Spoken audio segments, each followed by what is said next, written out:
Olá, aluno, olá, aluna. Vamos iniciar o nosso bate-papo de hoje e o tema que nós vamos trabalhar é pontos de fusão e de ebulição, ok? Já vimos essa imagem em outros bate-papos, ele na verdade é o ciclo da água, né? Que se a gente observar, nós temos aqui ó, o processo de evaporação, a partir da intensidade da luz do sol, né? A água evapora, ela acaba indo para a atmosfera, aonde tem uma parte, né, na atmosfera mais fria, vai fazer com que ela se condense. Ela se condensando, né, ela vai se precipitar, que pode ser na forma líquida, na forma semissólida e sólida, tá? Aqui em cima, nos montes, aqui ó, solidificação, nós temos a água no seu estado sólido, tá? E no caso dela derreter, né, ela pode escorrer e voltar de novo aqui para a região dos vales e de novo para ir para um lago, para um rio, tá? Ou ela também pode o que? Infiltrar, tá? Então é isso que acontece de uma maneira geral aí nessa imagem. Então vejam bem, vimos que durante o ciclo da água ela passa por mudanças de estado físico. Eu tenho o sólido, o líquido e o gasoso. Mas a água, não é só a água que tem essa característica. Os outros materiais, como o ferro, o alumínio, também podem passar, né, por mudanças de estado físico. Vocês também já viram que a mudança do estado sólido para o estado líquido é chamado de fusão. E o fenômeno inverso é a solidificação. Então, se eu tenho um cubo de gelo e eu tiro do freezer, coloco ele à temperatura ambiente, eu estou o quê? Adicionando energia, né, ou seja, calor, e ele vai o quê? Diminuindo a temperatura, então ele vai o quê? Esquentando, e ele sai do seu estado sólido para o seu estado líquido. Eu posso fazer ao contrário, é pegar, colocar água lá nas forminhas de gelo e botar no freezer. Então eu estou o quê? Tirando o calor, né? Aumentando a temperatura negativa nesse sentido. Então eu estou tendo um processo de solidificação. Bom, tudo isso vocês já viram. Agora, e que a passagem do estado líquido para o estado gasoso também é chamada de vaporização, tá? A vaporização, ela pode ser de dois tipos.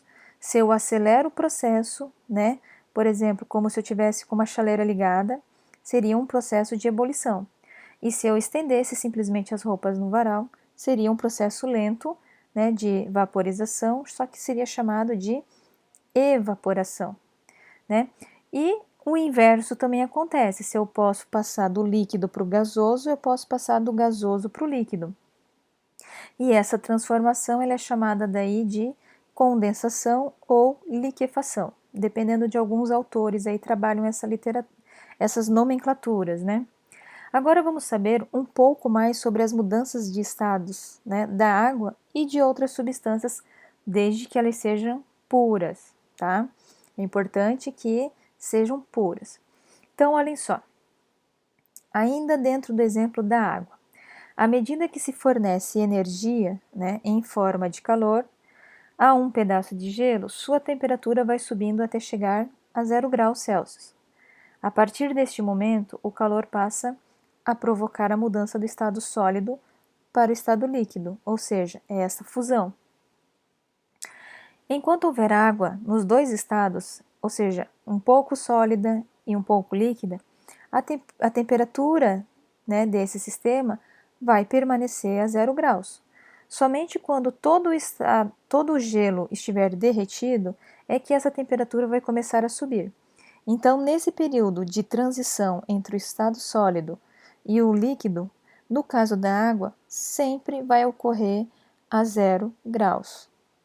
A partir do momento que acabar ali a minha pedrinha de gelo, né, e só tiver a parte líquida da água, significa que ela começa daí ter a temperatura 1 positivo, 2 positivo, 3 positivos e assim sucessivamente.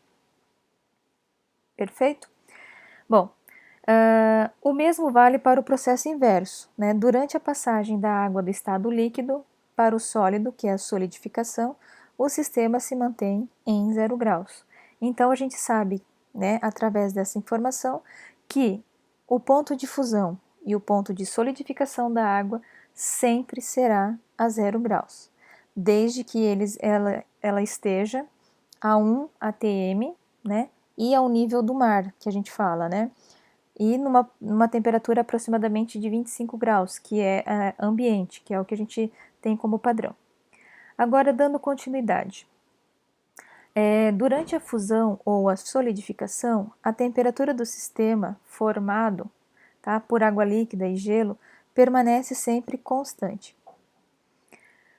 Bom, mudando de imagem, nós temos agora um outro exemplo aqui, ó, que é a temperatura de todas as substâncias puras permanecem constante durante a fusão ou a solidificação. A temperatura de fusão do ouro, né, no nível do mar, por exemplo, é de aproximadamente, né, 1064 graus Celsius. Dizemos então que o ponto de fusão, ou a temperatura de fusão, ou a temperatura de solidificação do ouro, ele é de 1064 graus Celsius. É neste momento em que o ouro ele sai do seu estado sólido e vai para o seu estado líquido, tá? E vice-versa também. Agora, vamos lá. Cada substância tem um ponto de fusão específico. Vamos ver alguns exemplos, tá? O ponto de fusão da água é 0 graus. O do ferro é 1535 graus. E o do ouro, como a gente já comentou, é 1063 graus Celsius.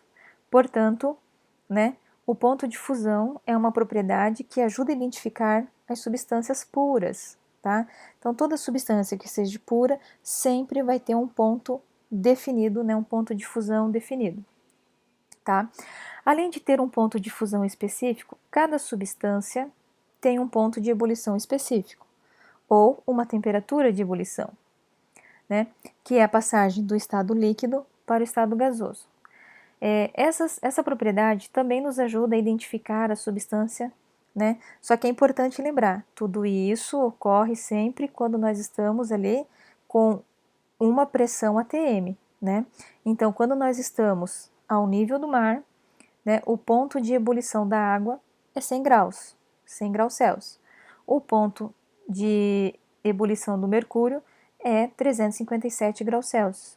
E o do ferro, ele é 3000 graus Celsius. Então, a passagem do estado líquido para o gasoso ocorre nessas temperaturas para essas substâncias que eu acabei de mencionar para vocês. Da mesma forma, cada substância entra em ebulição a uma temperatura em determinada pressão, né? Então, se você pegar a água e ferver a nível do mar, ela vai ferver a 100 graus, porque é a nossa unidade, é o nosso padrão. Só que se você for para uma região de altitude, ou seja, para uma montanha, e ferver água, vai ter uma diferença, porque lá a pressão atmosférica é diferente da pressão ao nível do mar. Então, existe essa diferença. Bom, assim como na fusão, durante a ebulição, a temperatura das substâncias não se altera. Somente depois que a mudança de estado se completa é que a temperatura da substância começa a aumentar. Agora, vocês já devem ter compreendido que uma maneira de diferenciar substâncias bem parecidas é pela análise de suas propriedades, e isso nós chamamos de propriedades específicas da matéria. Significa que são características que não mudam para determinado tipo de substância. Tudo que for água, né, se a gente trabalhar com água, a gente sabe que a fusão é a 0 graus e a ebulição é a 100 graus. Se isso for diferente, significa que ali nós não estamos lidando com água, podemos estar lidando com outra substância. Os pontos de fusão e de ebulição mudam quando se misturam substâncias, tá? O ponto de ebulição da água, por exemplo, aumenta quando se acrescenta a ela um pouco de sal. Por isso, essas propriedades específicas também são usadas para saber se a substância ela é ou não é pura, ok? Fico por aqui e aguardo vocês aí numa próxima oportunidade.